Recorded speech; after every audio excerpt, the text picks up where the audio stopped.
You know that one special toy you had as a kid? The one that felt less like a toy and more like a best friend? Well, what happens when that love, that attachment, twists into something really, really dark? Today, we're diving into a chilling true story that started in Japan way back in 1918. I mean, think about it. It's such an innocent idea, right? A doll to tell your secrets to take on adventures. Your little sidekick.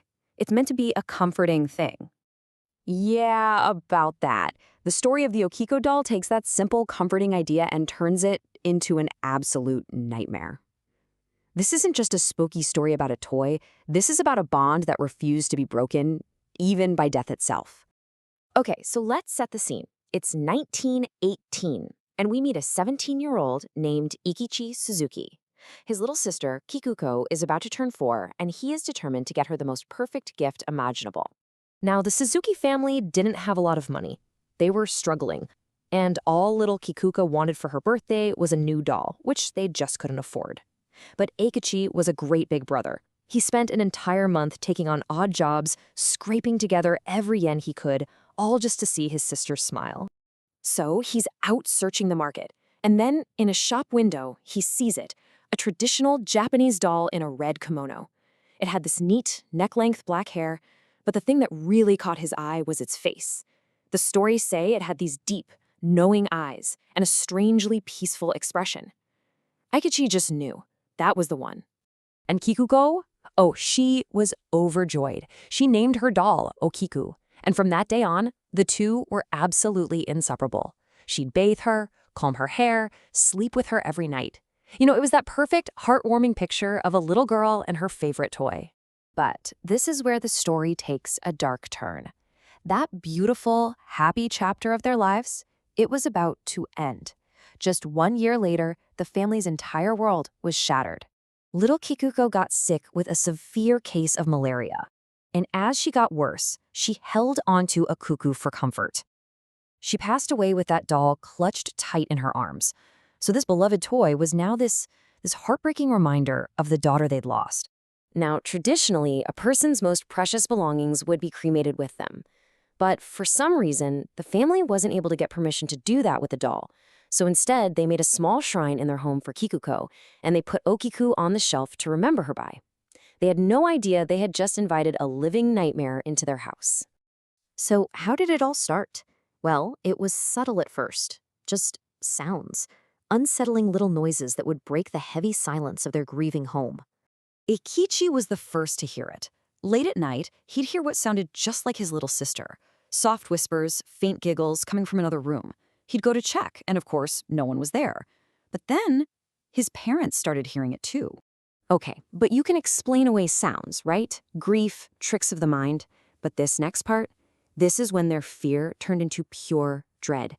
One day, Aikichi went to put the doll on the shelf, and he just froze. He noticed something impossible. The doll's hair, which was a neat black bob, had grown. It was now down to its shoulders, and it looked different. It was kind of brownish, and it even had split ends, just like human hair. His parents, of course, didn't believe him at first. They thought grief was playing tricks on them. So his mother, just to prove him wrong, took a pair of scissors and trimmed the doll's hair right back to its original length. This was without a doubt the worst thing they could have possibly done.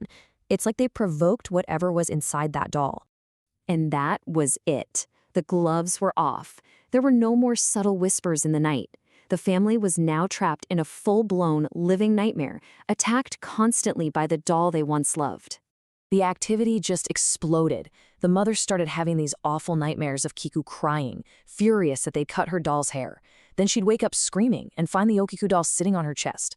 All three of them saw its head turn to watch them, saw its eyes blink. They even started seeing a small, shadowy figure darting through the rooms. They were completely helpless and desperate. At one point, the father just couldn't take it anymore. He took the doll out to a field and buried it, hoping that would be the end of it. But getting rid of Okiku was not going to be that easy. That same night, they were woken up by this violent banging at the door.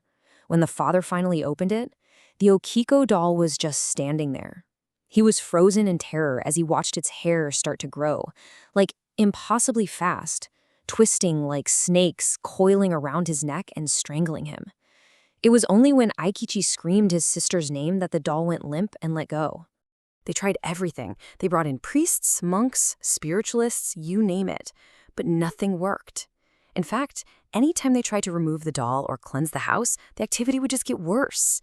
And this wasn't something that happened over a few weeks or months. The Suzuki family lived with this relentless terror for 2 decades. 20 years.